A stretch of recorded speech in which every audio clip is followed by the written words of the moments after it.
It's alive! It's alive! All It's right. alive! Oh, Greetings, non-feminist men and women everywhere on Earth. Today is Monday, December 21st, 2015. Welcome to episode number 76 of the Vanguard Report. We don't campaign for men's rights. We campaign for the right of other people to campaign for men's rights, if they wish to do so. In other words, we pave the way for the men's rights movement to do its thing. But we are not ourselves the men's rights movement. We have a different gig. We specialize in one thing above all, sabotaging the feminist power structure and disestablishing the feminist worldview within the culture at large. We are a think tank dedicated to that purpose. We are interested in anything pertaining to any combination of those operations.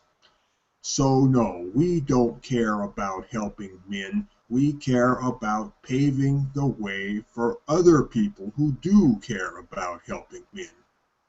And what is the best way to pave the way for that? It is to run feminism through the rock crusher and build our highway from the busted up fragments. That's how we see it. Our game is the metagame, the game behind the game, the master game, the uppermost political holon, the outermost Matryoshka doll, which contains all of the others. Yes, that is what the non-feminist revolution is all about. All in one and one in all. Somebody's got to play this metagame, right? If somebody doesn't do this, somebody else will. So, we figure it's best that we be that somebody rather than some other somebody that we don't even know. We are not so much interested in men's rights as in asking the relevant questions regarding the politics of men's rights and why men's rights is such a thankless, endless, uphill battle. Our concern is to expose the reason for all of this and to attack the system which creates that reality in the first place. A system that we call the Femplex. So, I am Fidelbogen, your host for episode number 76 of the Vanguard Report. This week, my co-host for the show is Kevin Wayne, a man of Portland, Oregon, upon thank you. the banks of the mighty Willamette River. Thank you, thank you. Kevin, you were on the show a couple of weeks ago. It's good to have you back. Say something about yourself. Yeah, well, sorry about earlier. I just thought you needed a young Frankenstein kind of intro. But anyway, um, about myself. Well, I run something called Mankind Global Media Network, which is just a conglomeration of different people writing about different things related to non-feminism, anti-feminism, men's rights, and so on and so forth. And you can find me on Twitter at Mankind Global, or just search for Mankind Global Media Network on YouTube, and my channel will come up. And also just want to remind everyone that the Mankind Initiative in the UK is looking for funding, and they are due to run out. They run a domestic violence hotline for men, male victims of domestic violence, and hopefully people are hearing this and are sending donations their way. I really have not caught up on that. If you do go to my channel, you'll find that the first video there is the one on the Mankind Initiative. So please pay that, or just Google Mankind Initiative in the UK and read what they have to say and give to their GoFundMe. So please do pay attention and give if you can. All right? All right. All right. And follow me on Twitter Indeed. at Fidelbogen. Fidelbogen.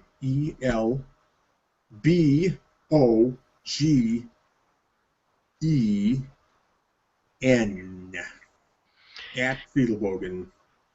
Be my Twitter follower. Okay, just thought I'd get that plug in real quick. Might as well. Indeed. So, first topic. A new video has just been released onto YouTube. And Kevin, I think you know which video I'm talking about.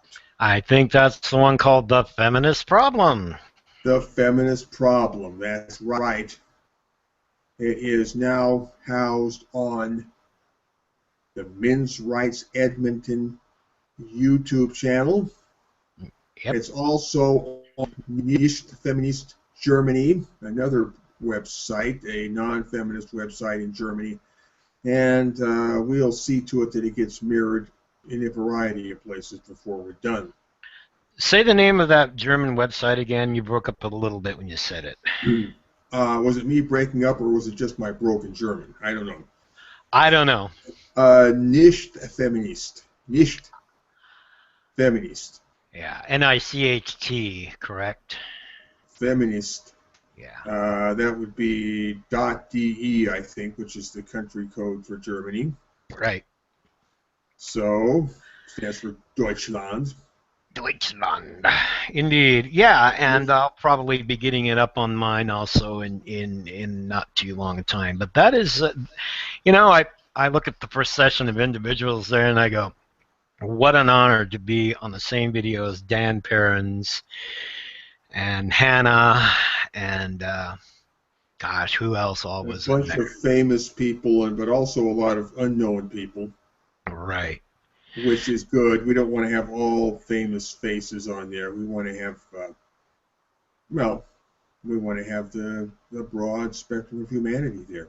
Dean Esme, that's another one, and all of us talking about how we're not feminists, and feminism is a problem, and can feminism coexist with the rest of the world? And the ball's in your court, feminism. Can you do it? Mm-hmm. Terrence Popp, that was another one that was good. That's the message we're trying to put across. Yes, Terrence Popp did a pretty good job there. He made a real star appearance. Oh, yeah, he definitely made those lines come alive. He exceeded himself. He exceeded anything I expected from him or from anybody, really. Yeah. He put on quite a show. And that's featured right in the center of the video. Yeah, understandable. Yeah, his is quite alive there. I like how he goes, wah, and all that. Mm-hmm. Anyway, I should tell you the most significant piece of information here. This is cue number 1. Look for the link on your cue list. Cue number 1, that's the link to the new video, The Feminist Problem. With a long string of people, I think it's maybe 27 or 28 people, all testifying to their lack of feminism. Isn't that Captain Capitalism that says, what's up with these strong, independent women that need a government check? That is Aaron Clary, also known as Captain Capitalism. I laughed. I thought that was a pretty good line. And there are some other good lines in there. I like the girl who said, feminism can fuck off. Yeah, that's a good one, too. That was great. That was very special. Oh, who else did we have? Well, we had Hannah Waller on there. We had Cora Newbold on there with her non-feminist T-shirt. Oh, we had a whole bunch of interesting people there. Anyway, everybody go watch it. Cue number 1. Mm-hmm. Go there, signal boost that puppy. Yeah. Twitter it, Tumblr it, Reddit it, Facebook it. Send it out into the universe in any and every way that occurs to you. Yeah. It's already on Reddit. I put it on Reddit. Did you put it on Reddit? Yep, so we both did. We both put it on Reddit. Okay. Which one did you put it under? I put it under men's rights. Same here. Is there a better one to put it under than that? No, there's not probably, I but didn't think so. I put it on Actually, there. I put it under another one. There are some other less known men's rights themed or anti-feminist themed um, subreddits on there. There's one for men's rights India. There's a men's rights Mexico, and there's a few others. I managed to get one up on men's rights India. Okay, good. Are you going to be putting it on your channel? We haven't seen anything from your channel in a while. My channel is a forgotten, dusty corner of the internet. I may or may not put it on my channel. You should. Maybe I should. I think you should. I'd rather see it showcased. I'd rather direct the spotlight away from me, to be quite honest. Okay, well, I can understand that. But, you know, I mean, I put it on there and basically just mentioned, you know, when I put it on Reddit, I can pull it up right here, but I mentioned the different names of people on there so that, you know, it sparks some interest.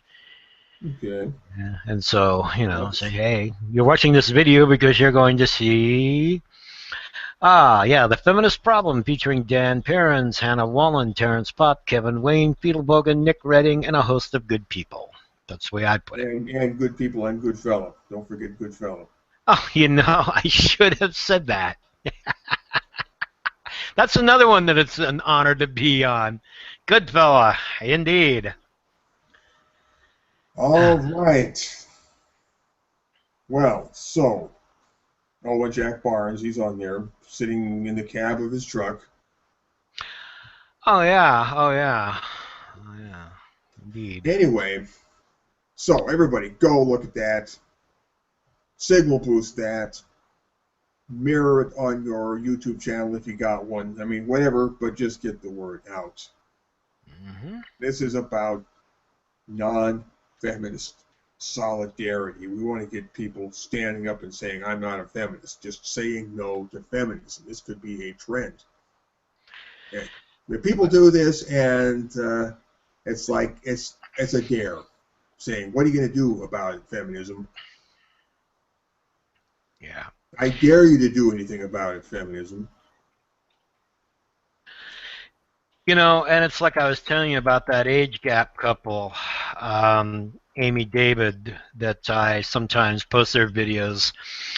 They basically are there. They give advice to a lot of people on a lot of different things. I think he's has some kind of background in psychology, and they had done something on feminism and MRAs, quote unquote, quite a few weeks back. And at that time, I think they were kind of taking a middle ground fallacy. I didn't see all of it because her and I kind of got into an argument on their comments. But you know, they were kind of taking the, oh well, yeah, this group was kind of wacky here, and this group was kind of The wacky there, and feminist framing the whole narrative between a polarity of feminists on the one side and mm-hmm. so-called MRAs on the other side, Right, which is a completely false narrative. That's not what's really happening. right. But that was, you know, kind of the way they looked at it at the time. But then this new video that they did, which was critiquing Ruth V, which is a different can of worms altogether. But at the beginning of the video, they both said, we're not feminists. They made a point of saying that. And I thought that's quite a progression. Is that a progression for them? Is that a new departure for them? As far as I know, I don't remember them ever actually highlighting that at some point, but I may have not watched enough of their videos. But the fact that they're saying it is Absolutely. a signature thing. Yeah, and she told me that she had been looking into some more stuff and all that, and so we didn't get a chance to talk about certain things, but or a lot of different issues. But you know, it sounds to me like she's getting a little bit more enlightened about things. So you know, I told her to go look at Cassie J's videos and stuff and see about her whole thing. So yeah. You know, but you know, I'm very pleased with them starting out off a conversation or starting near a video with clarifying that they weren't feminists. A lot of people won't even bother with that. They don't Yeah, think it needs to be everybody highlighted. needs to clarify, but feminists need to clarify that they are feminists. That's Yeah. something else they won't do. They're sneaky about that. Oh, yeah. They'll start by a conversation by just speaking about something as if it's a matter of fact, and then somewhere in the conversation you have to go, I don't agree with that feminist thing you're saying. Yeah, feminists, if you're listening, feminists, you need to let us know that you're a feminist, and you need to do it early on in the conversation, especially if the conversation is of a political nature. Well, I yeah. don't mean if you're talking about the weather, or, I don't care if you're a feminist or not then, but if you're going to talk about stuff about man, woman, uh, political related stuff, or Right. anything, VAWA or the wage gap or whatever it might be, you need to insert a quick statement somewhere in the beginning. Say, oh, by the way, I am a feminist, and that orients the conversation. We know where you're coming from, and we know that your information, or that your stance is partisan, Well, rather than just assuming that it's universal and understood by everybody. That's weasel tactics. right. But I mean, as you know, even if they don't say that, they'll play their hand anyway. Maybe doing that is kind of making themselves own up to the reality of Well, if they're it. going to play their hand anyway, that's a strike against them. Right. Well, It's they're just, gonna by just saying what they say, and you well, know they where. will make it obvious. I've had the experience with in that situation before.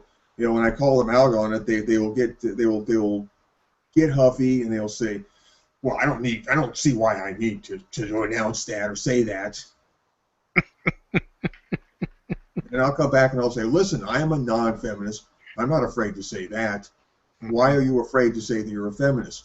We all need to make our position clear. If we're going to even have a prayer of coexistence, which, by the way, is the message at the end of the video that we talked about there. If we're going to do this coexistence thing, we have to be open about who we are, whether we're a feminist or whether we're not a feminist, and then we kind of build from there. Man, lay your cards on the table and say where you're coming from and own your spins. Yeah, Own I your own mine. spins. Own your spins. I like that. I like that expression. Own your spin. Yep. Well, they don't do that. I mean, if they're writing an article in a newspaper somewhere, or a big website somewhere, they might mention it, but Hmm. typically they won't. And what really gets me is when these big organizations, like, for example, the White Ribbon Campaign Right. and any number of other less known ones, they never say right on the front of their website anywhere, we are a feminist organization. They just don't do that. It's like they're trying to hide it. It's like they're trying to be slick. Well, they have an assumption in their mind that what they think and what they believe is shared common experience and knowledge everybody They has. think Like it's the cultural default of the whole cultural discourse. they think it's like H2O makes up water. They don't ever stop to think that, it's not like that. Right. And so they're going to be talking about it as if, well, blah, blah, blah, blah, patriarchy, blah, blah, blah, blah, toxic masculinity, blah, blah, blah, blah, as if these things are just, Can you imagine a Scientologist saying blah blah blah blah blah, thetans, blah blah blah blah blah, engrams, Yeah. like it was just common lingo to everybody? Well, yeah, they do. Really? Have you had experience with Scientologists Oh, who go on yeah, about yeah. thetans and engrams and never unself-consciously? Yeah, quick story. Back when I first moved out of the house, had my own place, I was right next to a huge record shop in Southern Oregon that was ran by a guy who was big into the Scientology thing. And so, of course, I was into music, and so I had a nice, cheap input with my pennies for music that way. So I saw a lot of the guy, but and plus, when I was still in high school, his store had opened up, and so I visited a lot there. I sometimes skip class and go down there, but. You know, so yeah, and I find out when you start pressing them on things and start challenging them on things, when they start flipping out and kind of losing their cool. So Yeah, I've had dealings with them. They kind of remind me of feminists. But I'm thinking especially of the this assumption that everybody else is a feminist, Right. or that everybody, patriarchy, toxic masculinity. They slip that in there, like there's just no controversy about that, Yeah, they assume that these things and are. they never have the goodness to say, by the way, I am a feminist, so now you know where I'm coming from. Yeah, and As they a courtesy to other people out there who might not be feminists and right. might not have the same ideas about toxic masculinity that they do. Or they never put the words toxic and masculinity together until you just did it for them. That's another thing that they do. Introduce new ideas of things. It's like, what? But they don't think it's new. They think it's common, like you say. Well, they think everybody knows what toxic man. They think everybody thinks masculinity is toxic. Yeah. Surprise, surprise! Not everybody thinks that. No, no. I certainly don't think that. I certainly like to think I'm not toxic. I'm willing to look at, any amount of history and be brutally honest about it. Um, Colonialism, slavery, warmongering, I don't really care.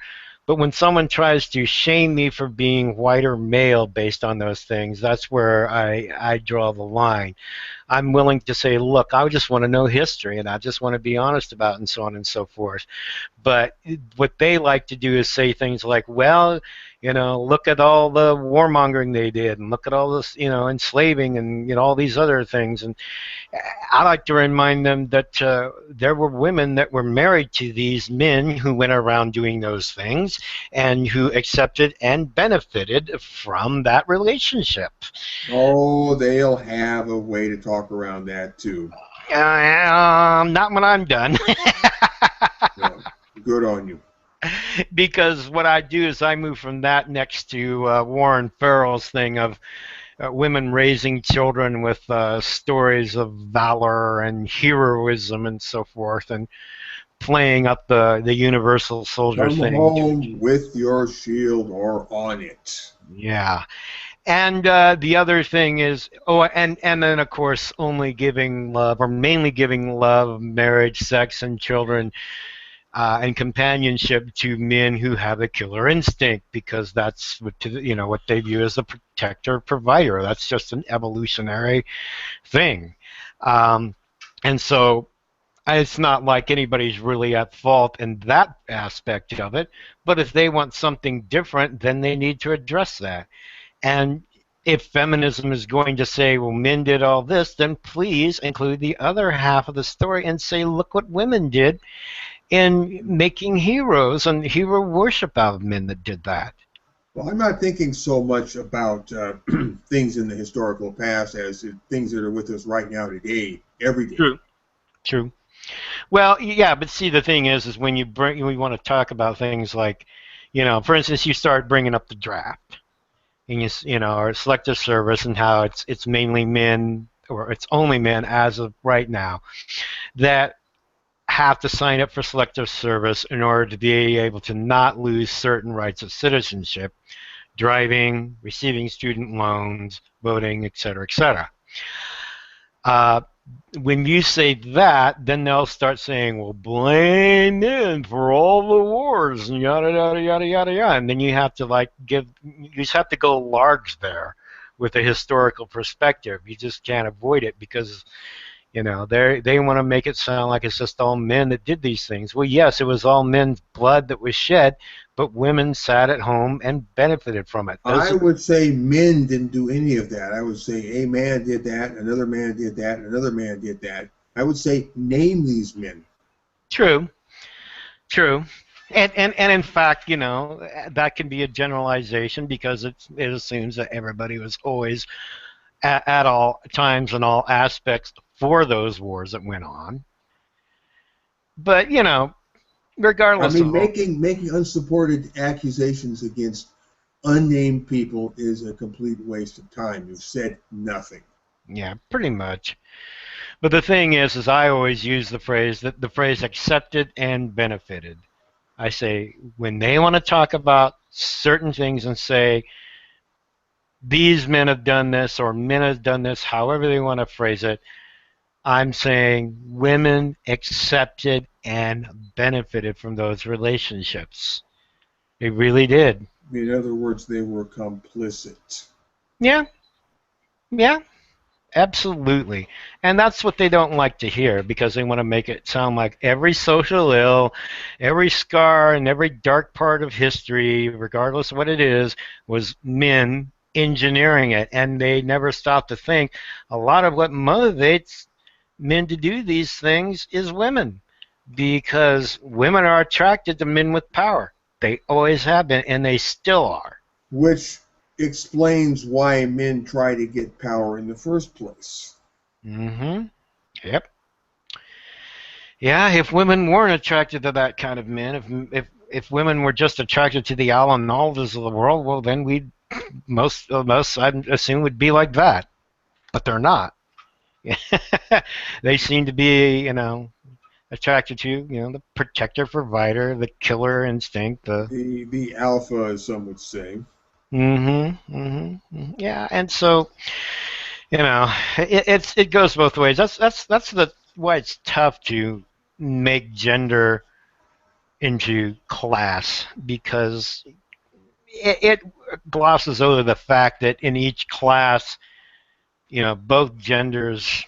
I know some people are going to balk at me saying both genders, but in each class, men and women are there at every level, accepting and benefiting from these arrangements. And not always. There are times when women have actually said things to men about things to try to get them to push through something they thought should change, and have been successful with it. I mean, look at how many things women organized and pushed together in history before they even got the vote. They put together prohibition and pushed that through. They put together the Tender Years Doctrine, pushed that through. But, and in fact, you could say they earned the right to vote without the right to vote. But all these different things all show that women are able to, when they want to. Let's pardon me, but let's not neglect to mention that during most of the time frame in which women couldn't vote, the majority of men equally could not. Absolutely, absolutely. That's something that the feminists don't like to bring up. They seem to want to avoid that little point of information. That is also a point of information, and that's the thing that I usually bring up kind of somewhere in the course of the conversation because in order to deal with this, you have to And their unpack. response would be something along the lines of patriarchy hurts men too. And it was the patriarchy that was not letting those men vote. They should just drop the two on the end of that statement.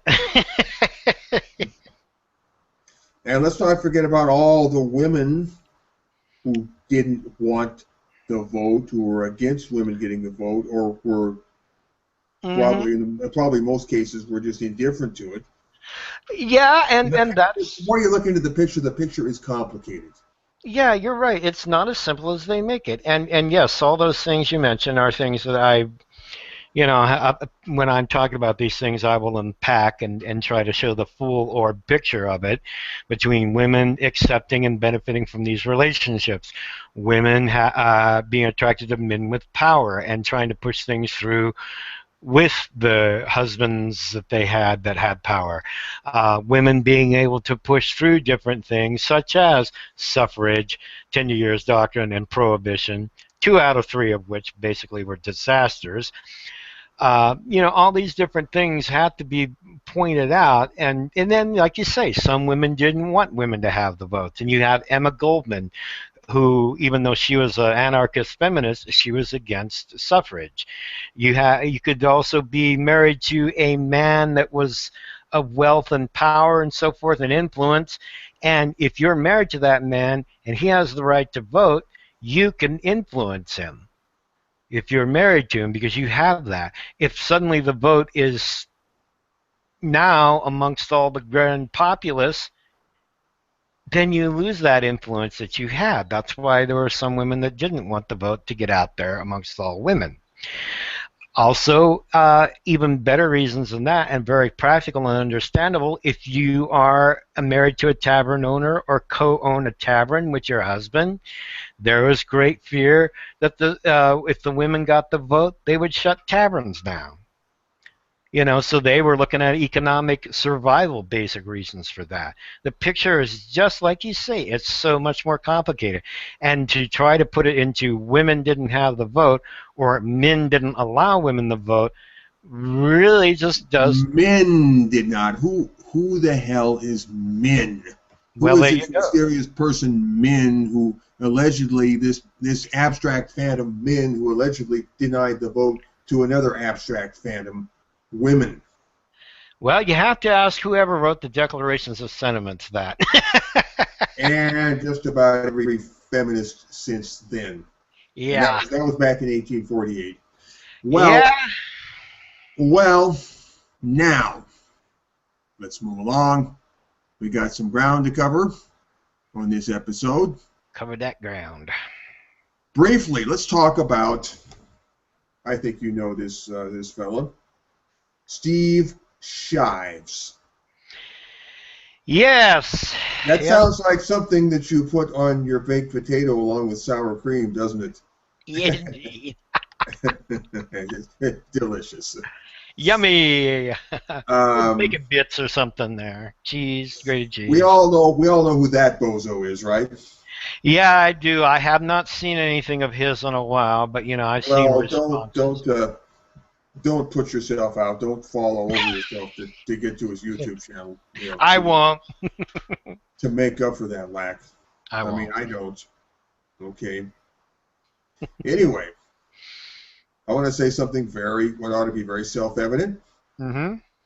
Steve Shives is a male feminist. Dun dun dun. Steve Shives is a male feminist. Mhm. Steve Shives, male feminist. Absolutely. Need I say more? No, but I mean, I'm mostly familiar with him through different people that have done response videos to his. That's how I became aware of him. So they would show clips of him running his pie hole. He's clearly an ideologue who doesn't want to think what he doesn't want to think, and doesn't want to know what he doesn't want to know, doesn't want to see what he doesn't want to see. Well, his pie hole is just open way too wide. Wide. He needs to shut his pie hole and listen. Okay. Well, he is a feminist triumphalist. Ah. Okay. Anyway, male feminist.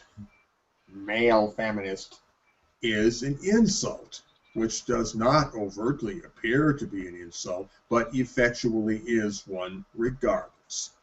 The effect of it is to make the unfortunate target painfully self-conscious.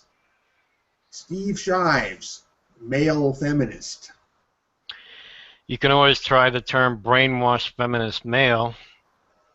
Maybe. Well, you may not think that sounds like it packs a lot of punch, but I've had a couple of people be, how can you say I'm a brainwashed feminist male? Yeah, the trouble is the word brainwash is a bit cliche. True, but they don't like it. But Anyway, yes, it is factually true to call any male who happens to be a feminist a male feminist. That's quite straightforward. Who can dispute it? And yet, watch them squirm when you keep on saying this. It's like Chinese water torture. Drip, drip, drip, drip. Male indeed, feminist, male feminist, male feminist, absolutely. male feminist. There is something vaguely unclean and definitely imputational about the sound of that phrase. Mm-hmm. Male feminist. Yep. That phrase should take the place of mangina in your catalog of insults. I don't really use mangina that much, I don't think. Nor do I. Nor do I. It just sounds so. It sounds like schoolyard, kindergarten level. It sounds like street fighting talk. Hey, Yeah, it mangina. sounds like that. But yeah, I might have used it once way back when or something. I don't even remember, and I don't know. It seemed like it didn't really, you know, it was something that tends to make people pause on that thing in and of itself is not really productive. But you're right. You say feminist male or male feminist, you're not saying anything that's inaccurate, so they're not going to stop and correct you on it because they can't. Steve Shives is a male feminist. Indeed. How would you like to be called a male feminist, even if you are a male feminist? That's almost like being called a feminine male, or you know. I don't know. No, I don't see it that way. I see male feminist as it's like it makes some secret part of their mind feel guilty. It makes them uncomfortable, put it that way. Yeah. And we could dig into the reasons why. But it's the truth.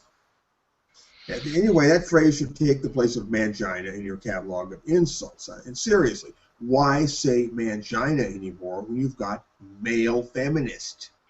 Yeah, I agree. I don't ever use that other one. It's 50 times more powerful. It clings like a leech. They can't shake it off because, damn it, it's the truth. And if you call someone a mangina, they're going to be focused on why you're such a jerk for using phrases like that. Mm-hmm. And talk about how Mm-hmm. disgusting that is, and da da da da da. And so, rather than waste time defending your right to use that, throw something out there that isn't controversial, like you say. Oh, you're a male feminist. Well, the thing is, it is controversial. Mm-hmm. I mean, male feminist. It's just so I don't know, Right. sneaky. I mean, But it's non-controversial in the fact that they're not going to on pause the on that. face of it, it's non-controversial. It's just a simple truth. I mean, would they deny that they're feminist? Would they not deny that they're male? Right. Right. Exactly. Anyway, so it looks like Steve Shives, the male feminist, has made feminism his religion because he lives in fear of his feminist wife. Wow. You heard about that, Kevin? I have not. That is a new one. Well, take a look at the link I'm going to provide. I just wanted to share this because it's so delicious. You know, we're talking about chives and sour cream a minute ago. Well, this is so delicious. Sargon of Akkad, the great scintillating YouTube personality, Mm-hmm. made a video about Steve Shives. Steve lives in fear of his feminist wife. That's according to Sargon of Akkad. Go to Sargon's recent video and listen to what he says about the male feminist Steve Shives. Ah. That would be cue number 2. Really, Okay. go listen to that video. I think you will get a charge out of it. Indeed. I think so. Yeah. Yeah. Steve Shives is. Oh, he's just spewing things that he's heard, like so many of these other guys. They're not really thinking about what they're saying. Well, see, They're, here's the thing about Steve. He clearly hates anybody who's not a feminist. uh, I mean, he uses like the word MRA. He uses that as a big universal catch bucket for anybody who voices an adverse opinion about feminism. Anybody who disagrees with him about feminism. And the thing that especially seems to gall him is when you disagree with the idea that women are oppressed. He hates that. Anybody, as far as he's concerned, ought to see that women are oppressed. And the women are right. getting a raw deal in this world and are so much lagging behind men in so many ways. And if you question that, if you make doubt of that, that's that you're an MRA. But basically, anybody, if you're an anti-feminist or you speak up against feminism, if you express doubts or hesitations about feminism, that's it. You are this thing called MRA. But really, it's obvious that he is a dedicated feminist. He's very insecure about his position because I think there's some dark secret part of his mind that doesn't believe it. Wow. He's fighting with himself there to maintain this conscious feeling, this certainty in his conscious mind of something that his unconscious mind severely doubts. Right. And anybody who brings up that conflict within his mind is a quote unquote MRA. Hmm. But I think Steve is pretty typical of a lot of feminists. Hmm. Male feminists in particular. I would call him the archetypal male feminist, the classic male feminist, the poster boy for the whole male feminist phenomenon. Steve Shives comes as close to fitting the profile as anybody I can think of. Perhaps Jackson Katz might also fit that. Jackson Katz, Michael Kimmel. Except that Steve Shives is an asshole. Well, they're all assholes. I mean, Michael Kimmel certainly is an asshole, but Steve Shives is more like an in-your-face asshole, whereas Michael Right. Kimmel is a smooth asshole. Well, right, yeah. I mean, he's more socially acceptable in the way he talks and says things and all that. So, and same with Jackson Katz. But I actually did an article on Jackson Katz on my blog quite a while ago because it's just like I opened up my email and here's an RT video of him being interviewed, and I'm just listening to this and going, and I'd never heard of the guy before, so I was motivated to write about that. And He's an I he's an ex-football player, I think ex-college football player.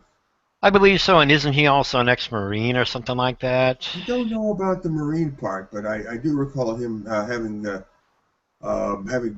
football in his CV somewhere back there. Right. But I anyway, think he's was from Massachusetts or someplace like that. what cracks me up about guys like that is the way that they do when they're up there on stage talking and they address men, and it's obviously, well, this guy was a football player, so it's like he's daring you. He's giving you an Uncle Locker Room talk. Hey Right. guys. Right. It's like he's daring you to. It's like it's daring you to disagree. It's just like you need to understand this because this is a man talking to you about what being a man is all about, and what being a man is all about is accepting the truth of this thing that I'm saying. Bullshit. Prove what you're saying. Prove the facts of what you're saying, and then You got to stand up to those people. oh, absolutely. Some of those And people are hard to stand up to. They're intimidating. But you got to stand up to them anyway. oh yeah, well, And once you stand up to them, my experience has been that when you stand up to them, they back down a lot quicker than you might expect. oh yeah. They fade away into the background again. They just stay away from you. Eventually, yeah. Well, And but if you get enough people in that groove, then boy, we've got something. yeah, no. Anyway, that's cue number 2. Everybody go watch that Sargon video. I think you'll enjoy it. I think you'll enjoy watching Steve Shives get basically, well, what shall I say? Parboiled by his wife, except, well, it's not really, it's subtle, but you can see the tension between them in their relationship. And Oh yeah, you know what? I think no, there's somebody else there's someone else that was on camera with some college kid with his feminist girlfriend on some videos I was looking at. And I can't even remember who it was, but it's a similar type of thing where it's clear who's calling the shots. mm-hmm. So I assume that She was calling him out for his book collection and his music collection and his preference in some TV show somewhere. wow. Apparently, the TV show had a male character that he was identifying with. Apparently, the books that he has in his book collection are chiefly by male authors. I don't know what Steve Shives' music collection is. I'd be curious to know what Steve Shive's taste in music is. Yeah, and how old would you say the guy is? Oh, 30 at least. Yeah, I would, some maybe I would say, yeah, into his 30s somewhere. It's so hard to 30s, maybe Guns N' Roses or something like that. 30. I'd put him maybe 33, 34. Yeah, so probably Guns N' might. Roses, I can't imagine. I don't know why you say Guns N' Roses. Well, I'm trying to think of. I immediately think of '90s music because it wasn't that. You know, maybe I could be calculating wrong, but it seems like that's when that people who are in that age frame were in high school. In '90s alternative, and you would have Guns N' Roses and some Metallica and stuff like that. Yeah, it seems to me Steve Shives would have been, in his teens during the '90s, Yeah. So and that's a that was kind of the heyday of Guns N' Roses. right. Well, but along with the '80s, I mean, Right. They were late '80s, early '90s, and then Metallica was also um, that kind of close to that time frame as well.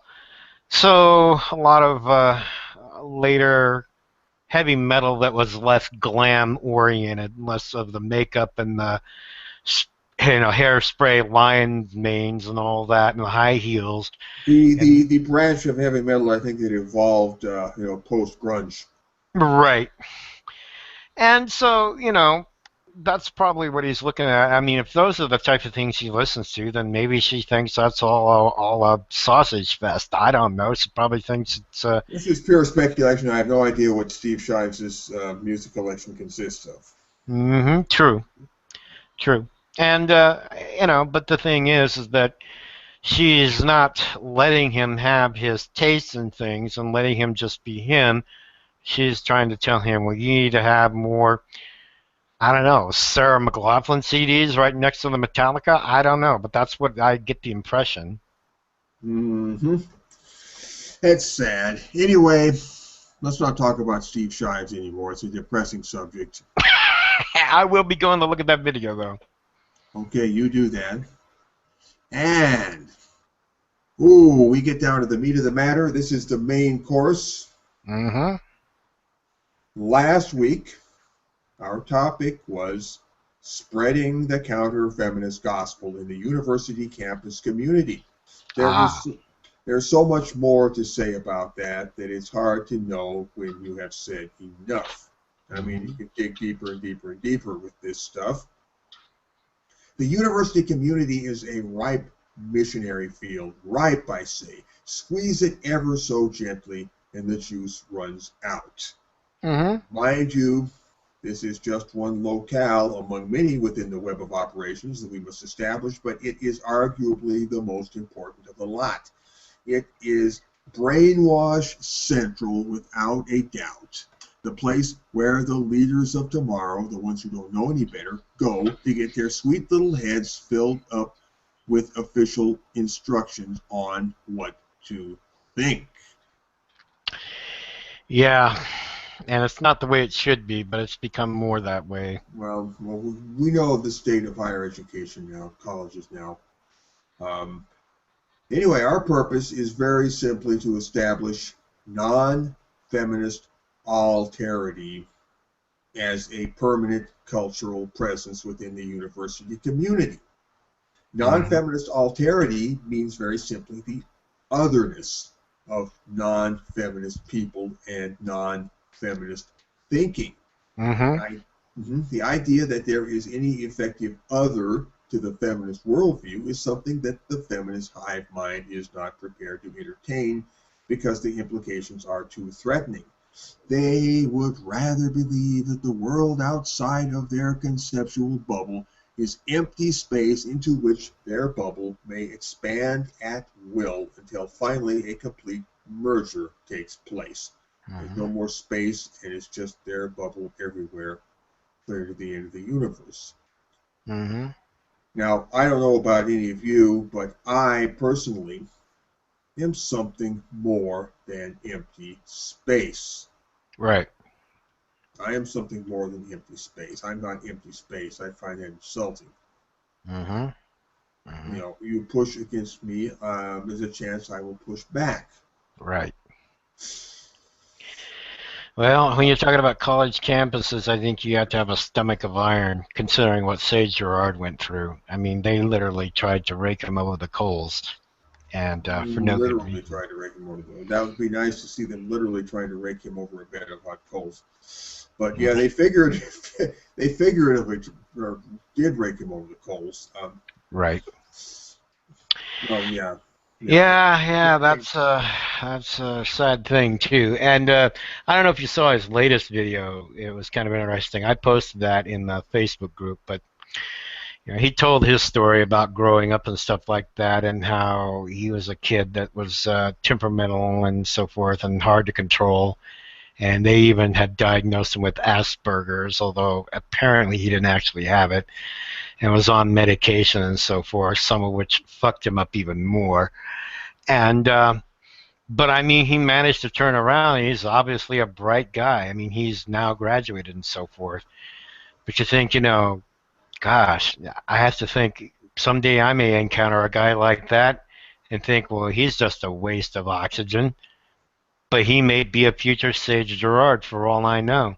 Well, you And never know. and as it has been pointed out, the way that education has gone, it's gone so female friendly that boys at a young age are oftentimes given medications to Men calm are them down. broken women. Yeah, boys are broken girls. The Yeah, solution to the ills of the world is to make women more like men. right, right, and I'm that's sorry, did ridiculous. I say that wrong? I meant to say to make men more like women. Yeah, you're right. I got that backwards. I got that backwards. That's so easy to do. Yeah. In this topsy-turvy, mixed up, muddled up, shook up world, as the Kinks would say. Hmm. And by the way, Ray Davies and Dave Davies, this is a side note, reunited on stage last December 18th and played the Kinks' classic hit, You Really Got Me. So that's two brothers who have a reputation for fighting for a long time, putting it aside for the Christmas season and just to get on stage and stuff like that. I thought that was kind of cool. Yeah, sweet. Yeah. Anyway, I don't know about you, but I personally am something more than empty space. And my non feminist right to continue existing is not up for negotiation of any kind. My non feminist existence is an irreducible datum. It is a given. It is virtually a law of the universe. And friends, I hope you feel the same way about your own non feminist existence. Well, they can try to press it out of me, but they're not going to have much luck. They'll just simply wind up wasting energy. And when it starts talking about relationships and stuff like that, and the topic turns to what men have done to women in different instances, and if there's a window of actually maybe Men have not done anything to women. There is no right, such person as men. There is no such person as women. One yeah, mhm, phantom can do nothing to one abstract phantom can do nothing to another abstract phantom. mhm, Abstract phantoms are not capable of action. yeah. Well, anyway, when this topic comes up, I always turn it around and personalize it and talk about your responsibility. What did you do in this situation? What choices did you make? That's usually not very well liked. That's blaming the victim. That's what they say. And notice how blaming the victim seems to occur even before the victim has been established. Mm-hmm. Mm-hmm. Anyway, we got a lot of ground to cover here as we plow through the university campus. Mm-hmm. Our mission in the university campus community is to puncture the feminist bubble and let in the outside world, and puncture forever their feminist solipsism, their feminist subjectivism, and their feminist triumphalism. Feminism is not the world. It is not the only game in town, and this fact must be brought home to them in a way which they can no longer hope to sweep under the rug. By introducing non feminist alterity into the cultural discourse. We promote intellectual diversity and undo the feminist intellectual monopoly. The word diversity is part of their lingo. They will understand us when we address them in their own language. And furthermore, it fits Saul Alinsky's strategy of holding your enemy to the letter of his own rule book. Indeed. And nobody can be held to the letter of their own rule book forever. Everybody has to break their own rules at some point eventually. Right. That's just one of the little quirks of life, you might say. Right. Think of yourselves as a non-feminist affinity group. In fact, I would even recommend making the phrase affinity group a part of your self-description. It sounds organic and open-ended, like a social sponge capable of sucking up the surrounding environment, which ideally is what you aim to do. Indeed. The feminist establishment has the gall to think of the university campus as a quote-unquote feminist community. What a load of rot. It is no such thing, and your task is to shatter any such illusion by the simple expedient of injecting yourself into that community and changing the life within it forever. Right. Understand, your simple presence alone will have that transformative effect. But of course, you must make your presence known. You must do this in a masterful and carefully thought out way with a sense of political efficiency. That's important. I think we mentioned it before, but I'll say it again. Make a website, probably a blog. Do this well ahead of time before your first semester even gets started. Be ready to hit the ground running, okay? Have all the basic stuff loaded onto your website and have leaflets, stickers, etc. already printed up and ready to go. Scout the territory in advance as well as you are able. Know who is who and what is what and roughly what you can expect. Know the ropes so that you can work them. Yeah. Remember, you are here to introduce non-feminist alterity into the campus community, to promote critical thinking about feminism, and to teach non-feminist men and women to be open and proud about their lack of feminism. Finally, we are here to let the feminists know that you have a problem with their attitude. You got a problem with their attitude. You don't like their attitude. Yeah. They definitely give you a bunch of attitude, and you're talking about establishing things on campus or running blogs or something, or maybe even getting together a group. We're skimming the surface and we're getting gradually deeper here. Right. But when you start doing those things and you start becoming, your profile starts to raise, that's when they'll start saying, I feel unsafe. Yes. Yes, I feel threatened. That's otherwise known as constructing a threat narrative. Exactly.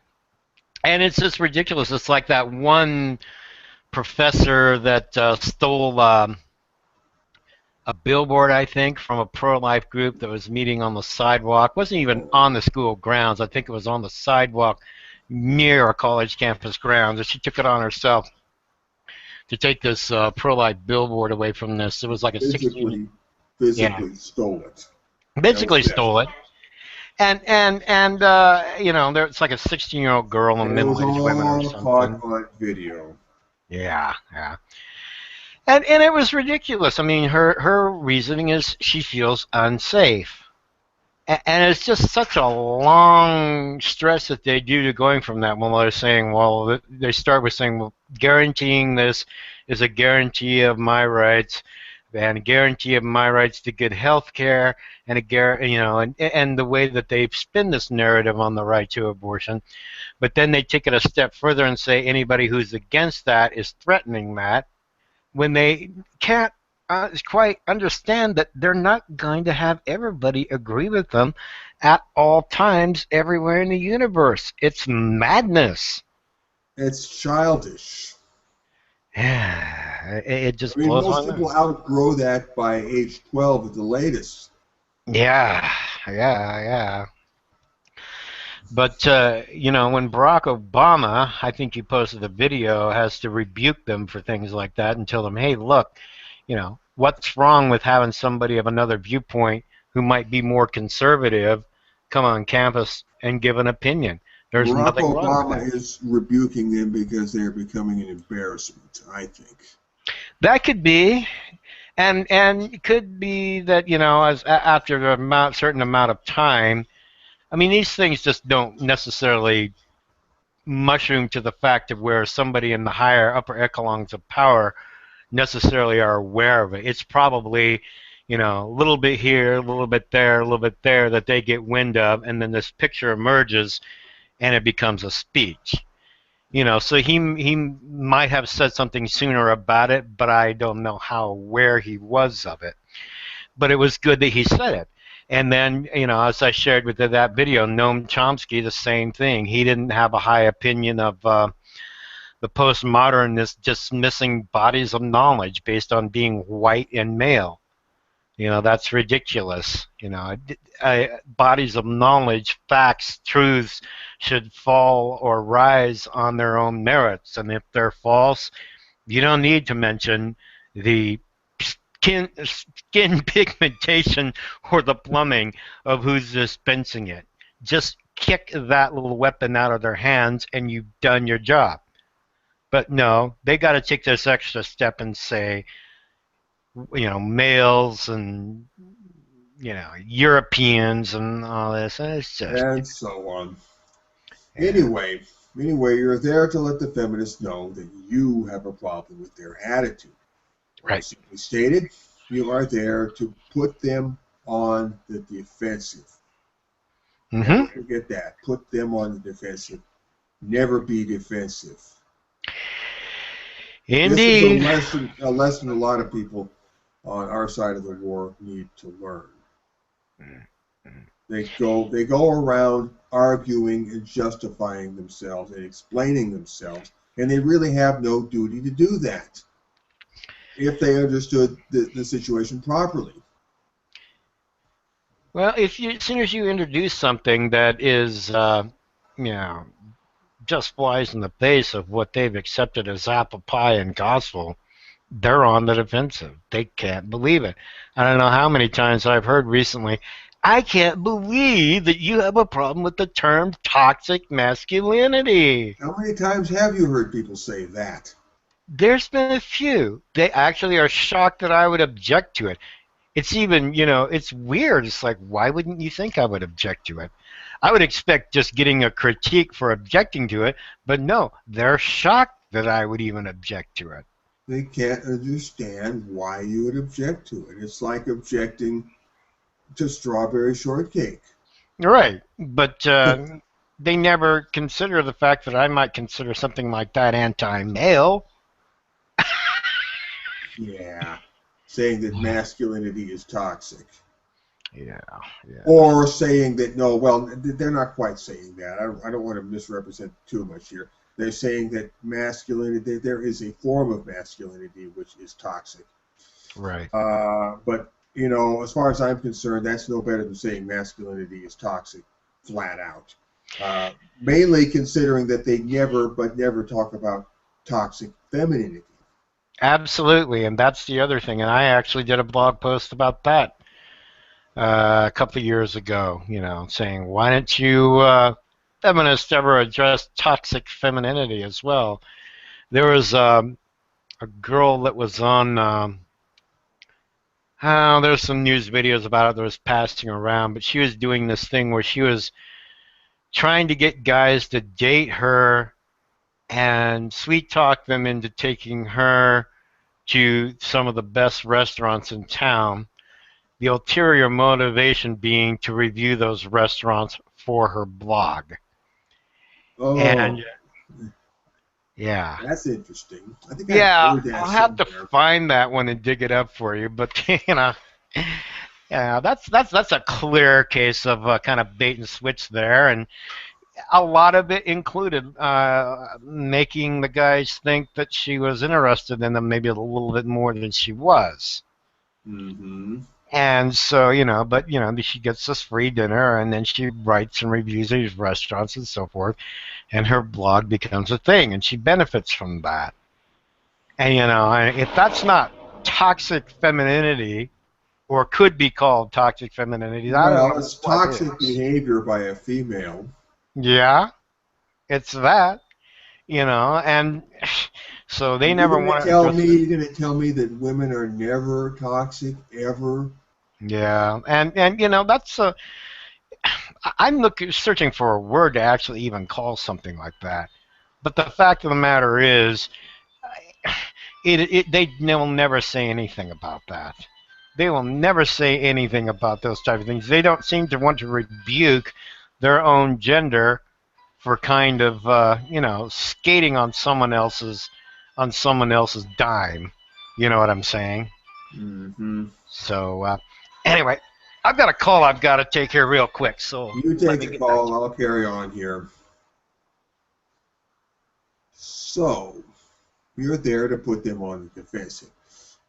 Anyway, your website ought to contain your group mission statement, which we call a bulkhead statement. Remember that this statement will represent you to the world as you wish to be perceived. You are defining yourself so that others will not define you first. You're beating them to the punch. You'll want to compose this manifesto very thoughtfully, possibly several months in advance. For starters, your statement should contain a clear commitment to non-violence in unmistakable language that nobody can possibly miss. Be sure to include that. Moving along, I recommend that you frame your central mission in terms of civil rights and intellectual freedom. Okay? Not men's rights, not men's issues. Okay? I recommend that you frame your central mission in terms of civil rights and intellectual freedom. You simply wish to promote the interest of non-feminist men and women on your college campus and the freedom of non-feminist self-expression, right? You simply wish to foster intellectual diversity by encouraging non-feminist voices to be heard and to break the intellectual monopoly of feminist discourse, right? Ultimately, you seek to establish non-feminism as a living presence and non-feminist as a political identity, first within the crucible of the university campus and later spilling over into the larger world. One step at a time, okay? This goes by stages. In the meantime, there will be independent activity in the larger world too. Now, somewhere in your bulkhead statement, you should touch upon the idea of coexistence between the feminist sector and the non-feminist sector. The idea of coexistence. Just put that concept on the table. I'm back. You, Coexistence. you're back. We're talking about coexistence between feminists and non-feminists. Ah, if such a thing is possible. If such a thing is possible, but I think it's important and useful to put that concept in the air, Hmm. in the front of everybody's awareness. Yeah, it might be because if you use that phrase, you talk about coexistence and so forth, and point out to them, it's a matter of getting along. That highlights to them in a subtle or not so subtle way that, part of the problem is you guys have been kind of rabble rousing and kind of not, doing a lot of talking when you should be doing more listening. And they probably had never thought about it in that way, but framing it in that terms could be interesting. And they probably won't know what to do with it, really. Self-awareness is not their strong suit. No, no, it isn't. And Absolutely not. not when you can see somebody like that video of that girl up in Toronto, misogynist scum, fucking scum. Oh, yes, at the Warren Farrell thing. You're Yeah. scum, fucking scum. Yeah, I wonder if they ever identified that chick because that was, they all talked about Big Red, but the other Yes, they one, did identify her. She has a name, a kind of Slavic sounding name. I forget what it was, but yeah. her first name sounds almost like vagina. Something like Like Regina or something like that, or no, something actually with a V that has this kind of a slantwise resemblance to vagina, wow. like vajna or something like that. I don't know. Ah. Anyway, Hmm. you simply wish to foster intellectual diversity by encouraging non-feminist voices to be heard and to break the intellectual monopoly of feminist discourse, right? Ultimately, you seek to establish non-feminism, in quotes, as a living presence and non-feminist as a political identity. Remember that. Non-feminist is a political identity. It's something.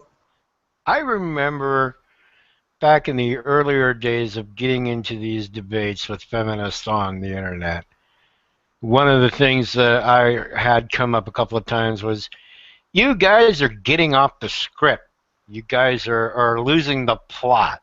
The plot, their plot. Well, yeah, basically. But they don't think of it that way.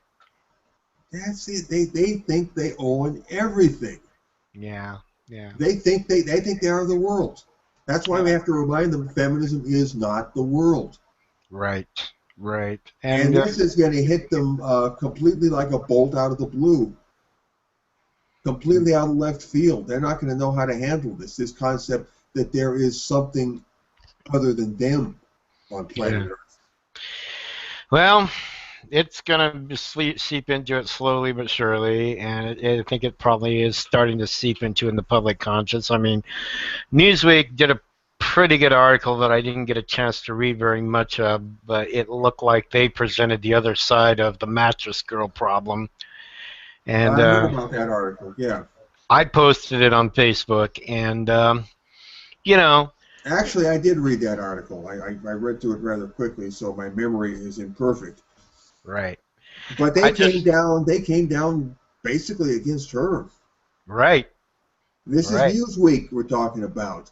exactly, exactly, and that was a kind of a surprise, but they actually did do that, and I mean, when they start doing investigating, if they will do their investigating like they are supposed to and research both sides of things like they're supposed to, cough, Rolling Stone, cough, they're going to uncover the fact that the college investigated her claims, couldn't find evidence. Police department investigated, decided it didn't happen. And then she went on this thing of carrying a mattress that poor foreign exchange student had to deal with every day of his life or while he was there in his senior year. And then his parents show up from Germany on graduation day. Does she put that thing away? No. And she's told not to take the damn thing up on stage in the procession. Does she do it? No. Eventually, someone's coming into this, if they're halfway objective and they start reading all this, and the fact that she, basically kept sending him sexual messages and stuff like that after when she supposedly was raped. Oh, and what about that porno film that she made?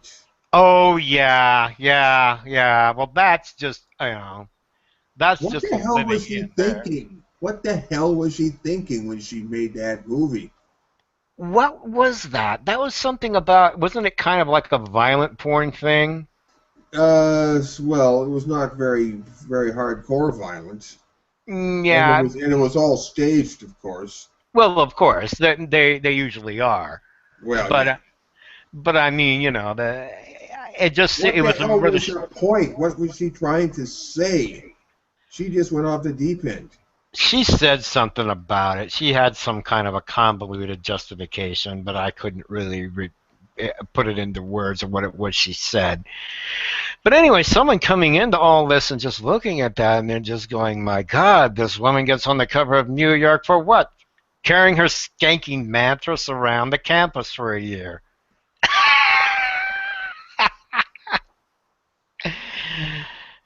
Me, oh Yeah. my. Well, this is happening because we live in a culture that lets it happen. Yeah, yeah, yeah. The same reason that Michael Nifong, the prosecutor, thought he could get away with what he got away with, or thought he could get away with, because he was living in a culture that permitted people like him to get away with things like that. Mm, He thought he was invincible. indeed. And in her own way, Emma Salkowitz thought she was invincible with her mattress. And yes, I am drawing a line from Michael Nifong to Emma Salkowitz. You'll have to familiarize me with Michael Nifong. That appears to be one I missed. That was the Duke Lacrosse case, Kevin. Ah, you The need say no more. scumbag prosecutor who wanted to railroad those young men into prison, even Ah. though no rape happened. They didn't rape anybody. Mm-hmm. Mm-hmm. Yeah, yeah, that's another classic one. I remember a few years ago, I brought that up to someone. This was actually an out in public conversation that I was having and with someone, and I can't remember. She had some kind of a weird reason that she thought that the lacrosse players weren't prosecuted. No, it was nothing to do with whatever it was she was saying. It's because none of them passed DNA tests. So, well, they all passed DNA tests. None of them were guilty. What's her name? That I can never remember the name of the black stripper. Crystal Gail Mangum, Yeah, Crystal. who later uh, turned out to be a murderer or Mm, murderess, hmm and an yeah, arsonist. yeah. She had accused. She said that the person who did it to her was white, and there was one black lacrosse member, so he didn't have to have his DNA tested. The rest of them all had their DNA tested. None of them came up guilty. But I'm trying to remember what the convoluted reason was. This woman told me that they, like maybe lack of evidence or something. I don't know. But, oh, I wouldn't say lack of evidence. I would say the evidence points pretty strongly in the other way when you start talking about DNA tests. But anyway, so yeah, I see what you're saying. Yeah, I didn't know that was the name of the guy in Duke Lacrosse, but Duke Lacrosse is something that will live on in infamy as a dark time in history to be a man. Let's make sure it lives on in infamy. Let us never forget You're right. that You're right. episode. As much as some people would like to, Yeah. let's make sure it never dies in our collective memory. Yeah, I thought about getting creative with that bullet point list, and start listing other things, like, I was List listing all the something. concepts. Yeah, I was listing concepts, that I talked about the last time: the wage gap, toxic masculinity, teach men not to rape, all men can stop rape, all these silly things that I object to, patriarchy theory about feminism. Then we can start talking about historical events. Bullet point: Duke Lacrosse. Bullet point: Mattress Girl. All right. We went off on a branch there with Duke Lacrosse, but getting back on track here. Right. Somewhere in your bulkhead statement, you should touch upon the idea of, here we go, coexistence between the feminist sector and the non-feminist sector. In that way, you inject such a concept into the discourse of the campus community in the first place, and you endow yourself with a moral standpoint. Ultimately, you put the feminist establishment to the test. Are they willing to achieve such coexistence? Or do they consider that whole question beneath their notice? This is how you will gauge them and evaluate them. They will either do credit to themselves by agreeing to coexist with you, or they will make themselves look bad by attacking you. Oh, I suspect the first words that will fly out of their mouth is something along the lines of, "We're working on your issues." Kevin, could you hold the wheel for a minute? I have called away from the headphones here. Something just came up, but Okay. see if you can host it solo for just Host a it short time. solo. I will All be right. back. I've got something I can read here. All right. Well, Mr. Fidelbogen has stepped away. Here's an article that was shared on the Facebook Mankind Global Media Network on justicewomen.com. This is titled "Advocating for Domestic Violence Victims Who Have Been Arrested for Domestic Violence." Now, of course, I just gave away to you what it's probably all about by telling you what the URL is for the website. Excuse me. But if you hear that, you go, oh, okay, well, aren't they talking about men? Aren't men domestic violence victims who have been arrested for domestic violence? But that doesn't appear to be what we have here. It says, beginning in the introduction, one of the effects of stricter laws and policies directing police to treat domestic violence as serious violent crime has been skyrocketing arrest rates of women for domestic violence. In some police departments, the percentage of domestic violence arrested females has shot up to 30 to 40% of the arrests. Well, isn't that a good thing? Further on, this person writes, what's most revealing about this massive shift towards arresting more females is the fact that conviction rates for males versus females remains basically unchanged. Between 90 and 95% of domestic violence convictions continue to be convictions of males. Or looking at it from another angle, a study in San Diego found that in cases in which females were arrested for domestic violence, only 6% of those cases resulted in prosecution. Now, isn't it prudent for them to point out some of the reasons, concluding in female privilege? Hello there. Hello there. I'm back. Yeah, I was reading that thing about domestic violence victims arrested for domestic violence. I was telling you Oh, about. yes, which we mentioned earlier. That's right. Yeah, I'll just continue and close out this part. She goes on to write, what these and many other studies strongly suggest is that the evidence in most female arrests is so flimsy or non-existent that prosecutors can't justify filing charges. Or even if the prosecutor does file, the evidence does not stand up in court and the case is quickly dismissed. Clearly, in a significant number of these cases, the officers are mistakenly arresting the victim of domestic violence and not the perpetrator. Notice, the associating there. They're clearly arresting the victim, female, of domestic violence and not the perpetrator, male. I mean, that's what they're basically saying. Why don't they just come right out and say, this is also the conclusion that we and many other victim advocates around the country have come to in dealing with these cases on a day-to-day basis. All too often when women are arrested for domestic violence, you're dealing with a victim who has been mistakenly designated as a perpetrator. Anyway, so that's That does alrighty then. nothing to compromise the studies that have been made, which show parity Mm-hmm. in the Well, they don't even initiation cite anything in here. the initiation of it. Well, yeah, well, that's a good point. Thanks for pointing that out. Yeah, I asked them for evidence. If they offer no evidence, first thing you do, you say, proof. Give me proof. Yeah, I don't. I've looked through this trying to see if there's any links or any, footnotes, and there appears to be none. So that shows you about how much that's worth. Out of thin air. Yeah. Just one moment, please. I need to take care of something. All right.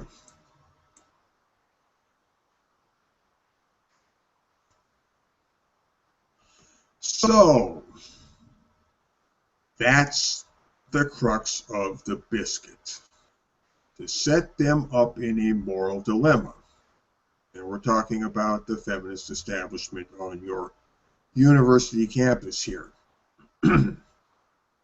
They will have only two choices: to accept coexistence or to refuse coexistence. In other words, to leave you the hell alone and let your non-feminist voice be heard, or to move aggressively against you.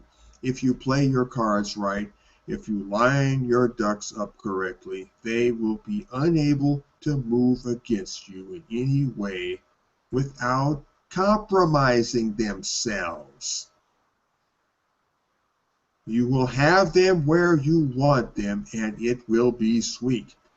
Now, in the beginning, your main business will be to make your presence known on campus, mainly by making your website known. People will go there, they will read your bulkhead statement, and they will understand what the game is about and what the terms of engagement are. Your website will become a focal point in the intellectual life of the campus, and there will be little that the feminist establishment can do about this if it is housed on a web server 1,000 miles away, right? You got your website there, and you're bringing it to the attention of the campus community. Oh, they could try to block it from campus computers or something like that, but you would immediately post an article in temperate language, mind you, informing the world what they are up to. And it'll be the same with any kind of drama they tried to stir up with you. You would simply write about it, you would blog it, and everybody on campus by that time would be aware of your website, and they would be going there to check things out, always out of curiosity about what you're going to say next. So you see, you have given yourself a platform and you have gained a voice, and you have inserted your voice into a conversation where you were originally not invited. But there you are now. What are they going to do? If all goes well, the feminist authorities will come away with egg on their faces. After all, you never said anything patently offensive, did you? No, of course not. You stated your non-violent position, didn't you? You made clear that you only wish to promote intellectual diversity and give non-feminist men and women a platform, didn't you? And you spoke God's own truth in all of this, didn't you? Okay, so it looks like they're the assholes here, and you are the champions of liberty and free speech and intellectual diversity and inclusivity. Ah, those words have a ring to them, do they not? If you play your cards right, you can't lose. If you play your cards right, you will force their hand. Let me say that again. You will force their hand. We talking blackjack here? I'm sorry, would you repeat that? Are we talking blackjack here? Oh, talking blackjack. Well, it could be blackjack. I think it's, more like poker because it involves the element of bluff here, potentially. True. Let me say that again. You will force their hand. You follow what I'm saying? Of course you do. Good. Well, yeah. Oh, you missed the whole foregoing part of the... Yeah, I was just kind of looking for a place to kind of enter into, but yeah, I think I caught in kind of what you're saying. Just you're probably just talking about you be the one that advocates for other opinions to be allowed, and say that that's the reason why you should be heard, and let them, sort of kind of deal with the unpleasant social stigma of being the heavy that's trying to shut down discourse. You put that so well, Kevin. Um, Long story short, TLDR. What was I going to say? Oh, I forget what I was going to say. Anyway, you play your cards right, you can't lose. If you play your cards right, you will force their hand. You will force their hand. You follow what I'm saying? Good. Now, after you have passed through this initial stage of introducing yourself, making yourself known, becoming a presence, then you can proceed to the next stage, which is, here we go, upping the ante. Okay, you force their hand and now you up the ante. Indeed. Basically, this means speaking your mind more pointedly about feminism per se. Yes. First, you just came in there and you introduced yourself. Um, it's like you hung your little shingle out and you're not doing any business yet in your shop, but you hung up your shingle open for business. And right there on the village square, and everybody knows that you're open for business. But the customers haven't started coming in quite yet, or not very many. But next, the customers start coming in. You're open for business, and then you start doing business. Okay, this is after you have passed through the initial stage of introducing yourself. Then you proceed to the next stage, which is upping the ante. Basically, this means speaking your mind more pointedly about feminism per se. In effect, nursing the culture of critique into life. You want to begin slowly, always in temperate language, but gradually raising the threshold of audacity in what you are saying. Little by little, you speak your mind more freely and with less restraint, and you say things that are, well, pushing the envelope gradually a little bit more and more, but always in temperate language, of course, and always with some higher guiding philosophical sense of what really is good and really is true. Okay, it's just that it's going to appear outrageous to them because it so blatantly tears down everything they believe, or at least underlies it. Mm-hmm. So, you speak your mind more pointedly about feminism per se, in effect, nursing the culture of critique into life. You begin slowly, always in temperate language, but gradually raise the threshold of audacity in what you are saying. It's like the old trick about the frog in the pan of water, and you bring the water gradually to a boil, and allegedly, supposedly, the frog stays there. It doesn't jump out of the pan at some point. Um, I don't believe that's actually true. From what I've heard, the frog will jump out at some point when it gets too hot. But anyway, that's the story. That's the popular trope. Right. Yeah, I think you're correct there. I've heard that also, that's a boiling the frog is actually a misnomer. But I mean, we understand what's being talked about there. It's a metaphor for gradualism, which is a Correct. principle applied in politics, applied in governance. Okay, Mm-hmm. you just introduce changes slowly, little by little, so incrementally,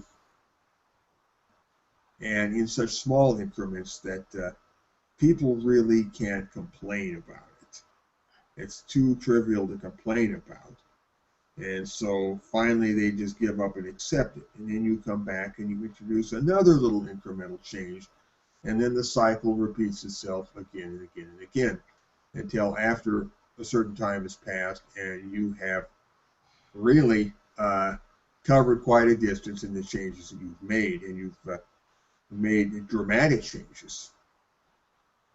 Where if you had done all of that in one leap, in one go, boy, this shit could hit the fan. People wouldn't put up with it, no way. But if you take it one little bite at a time, and that's what the boiling frog thing is all about. The theory being that, you raise the heat gradually, the frog will just sit quietly and let himself be boiled. Well, frogs are not that stupid. Exactly. Human beings are that stupid, and we're dumber than frogs in that respect. Yeah. Not very flattering. Yeah. Indeed. So you raise the threshold of audacity. You raise the heat there and see if the feminist frog will jump at some point. This is where you will need to polish up the fine art of rhetorical discipline. If you want to know what rhetorical discipline is and how it works, you're in luck because I wrote the book. I will send you to an article that I posted at AVFM a few years back, and this will get you up to speed about a lot of things. It's Q number 3. Q number 3 on your Q list. I'm serious. You really should read this. Not only is the material critically important, but it will save me the trouble of rehashing it all here on the air. You did a video on that one too, I believe, correct? Yes, I read the thing. I'll often do a video. Yes. I think it's better to read the thing rather than listen to the video. Yes, I do remember, though, you talking about those concepts, rhetorical discipline and avoiding handles, grappling points, I believe. Grappling points. That was the term. Yes. Mm-hmm. So this is Q number 3. It goes to a website called thedamnedoldman.com. This is not actually, this particular copy of the thing is not posted on AVFM, although there's a copy of it there also. But this particular one, I think, is just nicely laid out, nicely formatted, very readable. And so there it is, Q number 3, the practice of rhetorical discipline. I recommend reading it, so you'll be up to speed. So, as you ratchet your game up and up, remember to stay within the Goldilocks zone, the just right zone, where you are neither too timid nor too aggressive. In this way, if you play your cards right, there we go again, playing with cards. If you play your cards right, they cannot move against you without compromising themselves. See? You either draw them into compromising themselves in some way, making a fool of themselves, looking like the bad guy, looking like the asshole, or backing off and leaving you alone. Either way, it comes out as a win for you.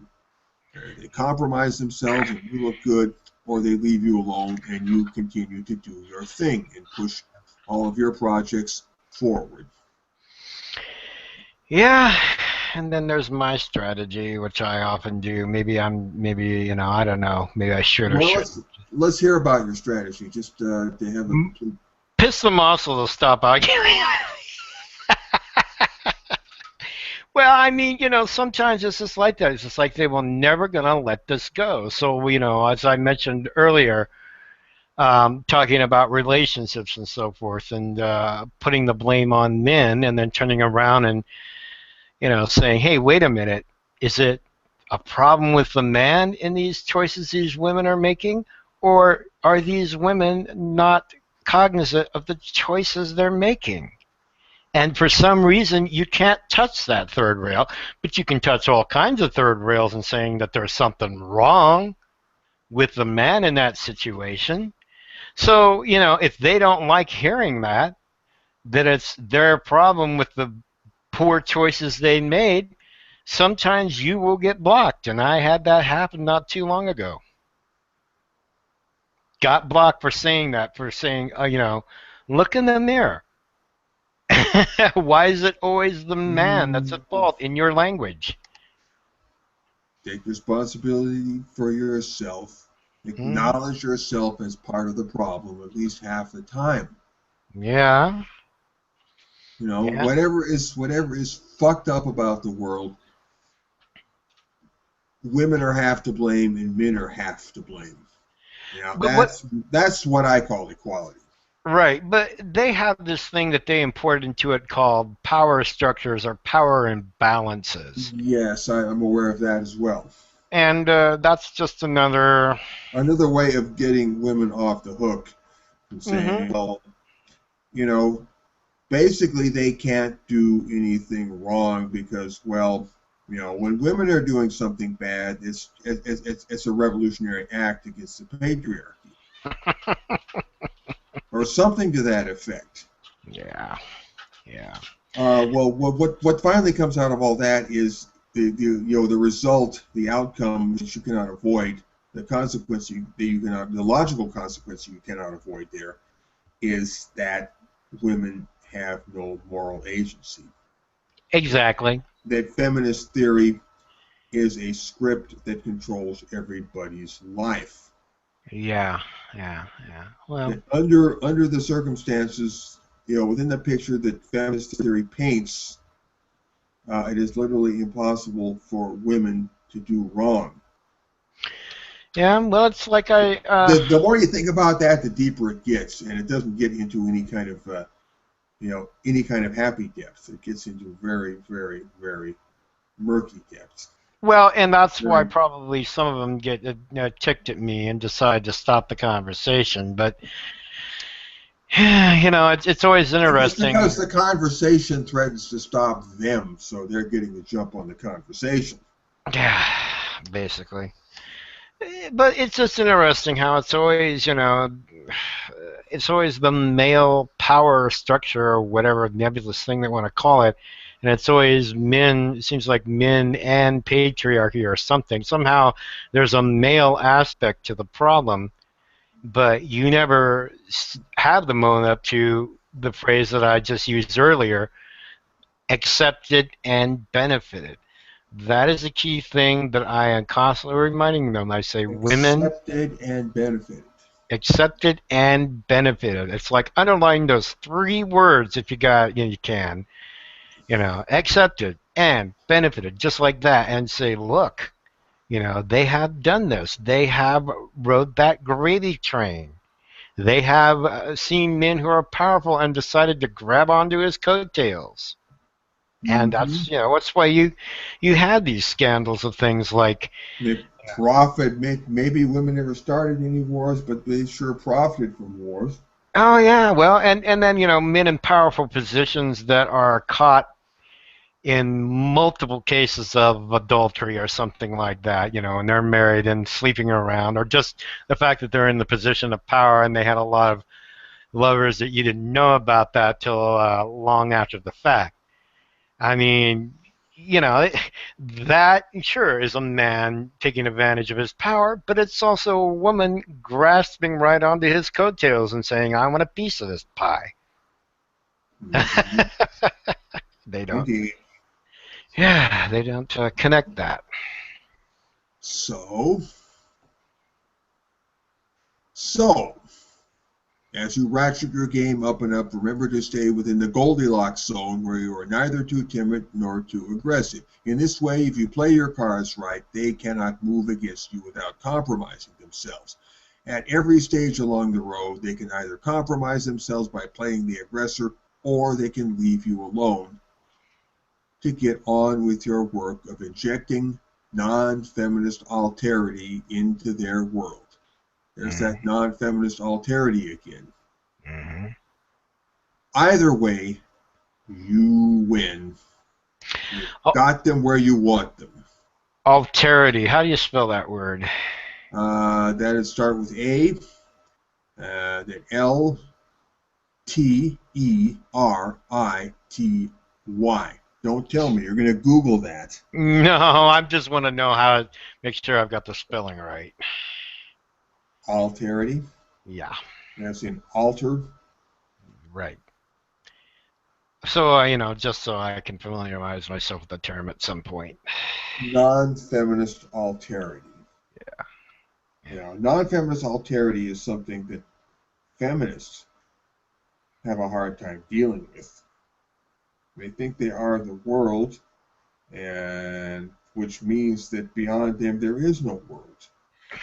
But non-feminist alterity tells them a different story, and it's a story they don't want to hear.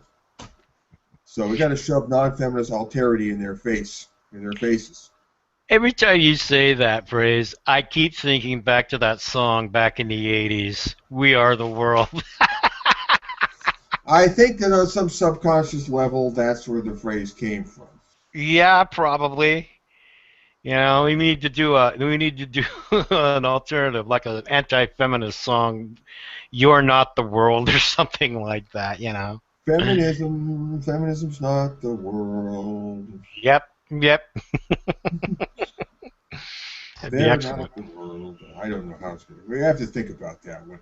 Yeah, we need to start composing anti-feminist music. I mean, every revolution needs some good songs, as I'm sure you know, Kevin. Oh yeah, I've been working on those. You know, a couple of them were ones that I had that I just kind of decided to sort of reframe them as a non-feminist song, and then more recently I wrote one that talked about Mattress Girl and so forth. Well, you ought to get busy in the recording studio. Well, I have a recording studio in my house, but I've been trying to really up my game and get more professional sounding because I really need to. All right. So Well, it's a slow but sure process, and I'm not going to be in a hurry to put this new stuff out because I want it when it finally you does want hit it the to be street to just be of a fine. certain quality. Well, yeah, I spent some time polishing that video as well, so I know the feeling there. Yeah. But I've in this studio of my own, in this music studio of my own mind, I've already composed a few little tunes. I did uh, setting anti-feminist lyrics to various old gospel hymns. Ah, that should be great. You know what? There's a couple of programs, recording programs that are free. I know Audacity is Well, yeah, comparable to Linux. You familiar with comparable to that? Linux. I am familiar with Audacity. That's my program. That's what I work with when I do Okay. recordings. Yes, very much. Yeah, that's what I had for many years. I didn't really have anything else as Audacity. And then Reaper, I don't know, can't remember if Reaper works. I think it works on Linux. But if you can get on that one, they actually let you skate without paying for quite a long time because And basically all you get is a warning screen saying a nag screen at the beginning, and then you just hit the button that says continue evaluation.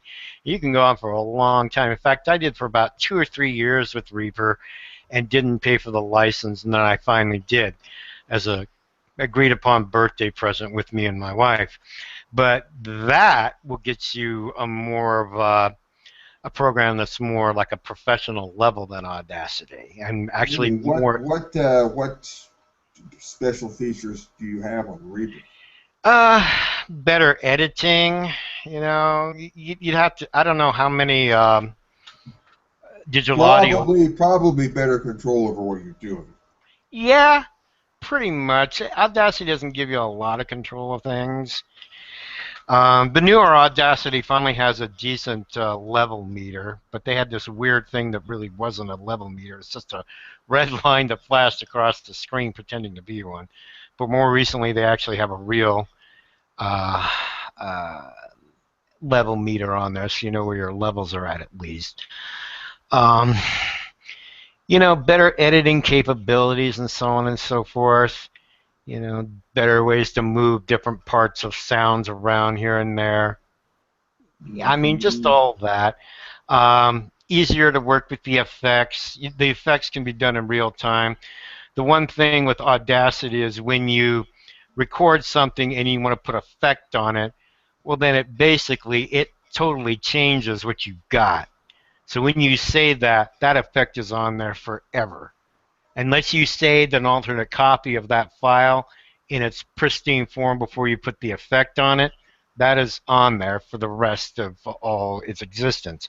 With Reaper, you can just put the effect on there. You can check the box, and there it is. And if you decide, oh, I don't want that effect, or the amount of effect I put on, like too much reverb, you can change that a lot easier than you can with Audacity. Hmm. So it's worth looking into. I mean, if you don't mind taking a little time to learn it. Well, anyway, Reaper, as in Grim Reaper?